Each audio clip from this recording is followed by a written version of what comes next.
আজকে আলোচনা করব 4 বন্ধুকে নিয়ে ঘটে যাওয়া ভৌতিক ঘটনা। নমস্কার দর্শক বন্ধু, গোস্ট ফাইলসে আজকের এপিসোডে তোমাদের সবাইকে জানাই অনেক স্বাগত। আশা করি তোমরা সবাই ভালো আছো, সুস্থ আছো।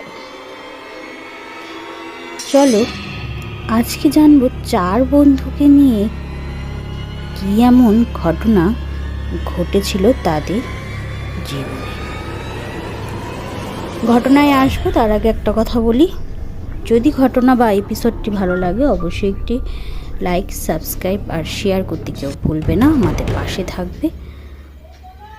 তো চলো রেডি হয়ে যাই সরাসরি ঘটনায় যাওয়ার জন্য।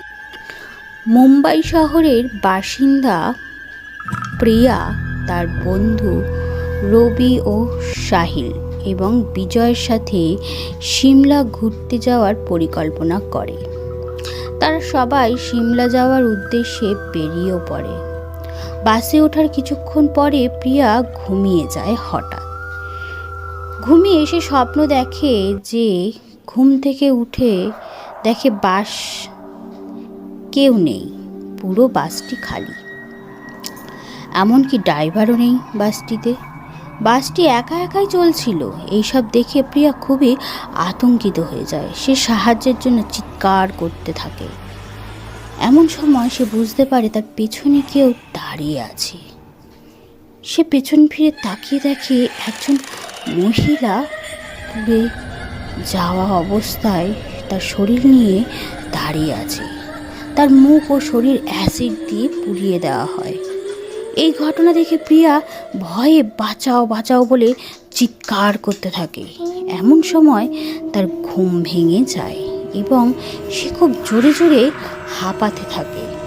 সে ঘুম থেকে উঠে দেখে সব কিছুই ঠিকঠাক আছে।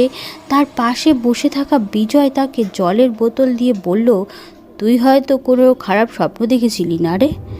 এর কিছুক্ষণ পরে তারা সিমলা পৌঁছেও যায়। সেখানে একটি হোটেলে তারা রাত কাটায়। আর পরের দিন তারা কাছের একটি পাহাড়ের ট্রেকিংয়ের প্ল্যান করে। প্রায় আধ ঘন্টা মধ্যে তারা পাহাড়ের চূড়ায় পৌঁছে যায়।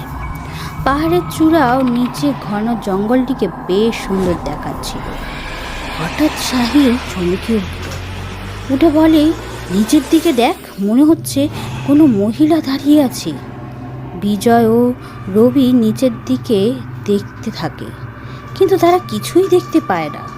তারা বলে ওঠে, ভাই তুই হয়তো পাগল হয়ে গেছিস। এই ঘন জঙ্গলে কোনো মহিলা একা একা কি করতে আসবে? তোর বোধহয় দৃষ্টিভ্রম হয়েছে। তারপর তারা একটি ফাঁকা জায়গায় দিকে পা বাড়ায়। এদিকে সূর্য আবার চলে যাচ্ছিল, তাই গোটা ঘন বন অন্ধকারে ঢেকে যেতে থাকে। তারা ঠিক করে যে তারা সেদিন হোটেলে ফিরবে না, তারা পাহাড়ের চূড়াতেই রাত কাটাবে। আর এরপরেই তারা একটি ভালো জায়গা দেখে সেখানে তাঁবু টানায়। তারা খাবারের জিনিস বাইরে বের করে। প্রিয়ার ব্যাগটি তাঁবুর বাইরে থাকায় সে ব্যাগটি আনতে বাইরে যায়। সে হঠাৎ কোনো মানুষের আওয়াজও শুনতে পায়। সেই সময় আওয়াজটি ক্রমশ তার দিকে এগিয়ে আসতে থাকে। তারপর সে দেখতে পায় 3 জন ব্যক্তি হাত ধারালো অস্ত্র নিয়ে তার দিকে এগিয়ে আসছে। সে খুব ভয় পেয়ে যায় এবং দৌড়ে তাঁবুর ভেতরে চলে যায়। সে এই ভয়ানক দৃশ্যের কথা কাউকে বিশ্বাস করাতে পারে না। সে চিল্লাতে চিল্লাতে বলতে থাকে, তোমরা কি পাগল হয়ে গেছো নাকি? আমার কথা কেউ বিশ্বাস করতে চাইছো না? চলো আমার সাথে, বাইরে দেখাচ্ছি। তারপর তারা সবাই বাইরে আসে এবং টর্চ মেরে বাইরে দেখতে থাকে। এবার তাদের মনে হলো যে কোনো 3 জন লোক তাদের দিকে ধীরে ধীরে এগিয়ে আসছে। তারপর তারা সবাইকে দ্রুত তাঁবুর ভেতরে চলে যায় এবং নিয়েও যায়, আদেশ দেয়। তাড়াহুড়ো করে নিজেদের জিনিসপত্র গুছাতে থাকে। হঠাৎ প্রিয়া লক্ষ্য করে যে লোকগুলো হাত এবং মাথা সাধারণ মানুষের মতো মোটে। লোকগুলো একসাথে বসে কিছু তন্ত্রমন্ত্র করতে থাকে। লোকগুলোর মধ্যে একজন তার হাতের একটি আঙ্গুল কেটে দেয়, কিন্তু অন্ধকারের জন্য প্রিয়ারা কিছুই পরিষ্কারভাবে দেখতে পাচ্ছিল না। হঠাৎ তারা দেখে যে কোথা থেকে এক মহিলা এসে সেই মানুষগুলির মধ্যে শুয়ে পড়ে। তারা কিছুই বুঝতে পারছিল না যে এই সব কী হচ্ছে। তারা ভয়ে আঁতকে ওঠে। প্রিয়া বলল, এই সব কী হচ্ছে? আমি কিছুই বুঝতে পারছি না, আমার দারুণ ভয় লাগছে। এরপর তারা দেখে মহিলাটি উঠে বসে এবং প্রিয়ার দিকে আঙুল বাড়ায়, আর সে থাকে। কিছু বুঝে ওঠার আগে প্রিয়া সাহিল পালাও বলে হোটেলের দিকে দৌড়াতে থাকে। কিন্তু রবি ও বিজয় এতটাই ভয় পেয়ে যায় যে তারা সেখান থেকে পালাতে অনেক দেরি করে ফেলে। প্রিয়া এবং সাহিল আগে আগে এবং তাদের পিছনে পিছনে রবি ও বিজয় ছুটছিল। তারা সবাই জোরে জোরে চিৎকার করতে থাকে এবং তারা লক্ষ্য করে সে অদ্ভুত লোকগুলো তাদের দিকেই আসছে। প্রিয়া এবং সাহিল হোটেল পর্যন্ত পৌঁছে যায়, কিন্তু তারা বিজয় ও রবি কোনো চিহ্নই দেখতে পায় না। তারা চিৎকার করতে থাকে, হোটেলের কর্মচারীদের ডাকতে থাকে এবং হোটেলের কর্মচারীরা তাদের চিৎকার শুনে বাইরে আসে।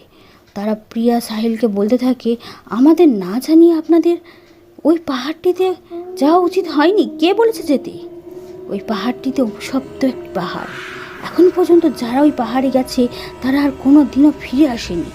কিন্তু প্রিয়ার বন্ধু রবি ও রাহুল আর কোনোদিনই সত্যি ফিরে আসেনি। তারা নিকটবর্তী পুলিশের ফাঁড়িতে গিয়ে খবর দিলেও কাজের কোনো কিছুই হয়নি। এতক্ষণ আপনারা যেটি শুনলেন বা পড়লেন সেটি কোনো বানিয়ে গল্প বলা নয়। এই গল্পটি বেঁচে ফিরে আসা প্রিয়া শর্মার মুখ থেকে শোনা। আজ আপনি যদি সিমলাতে গিয়ে ওই পাহাড়টিতে যেতে চান, আপনি যেতে পারবেন না, কারণ ওই পাহাড়টি এখন ব্যান করে দেওয়া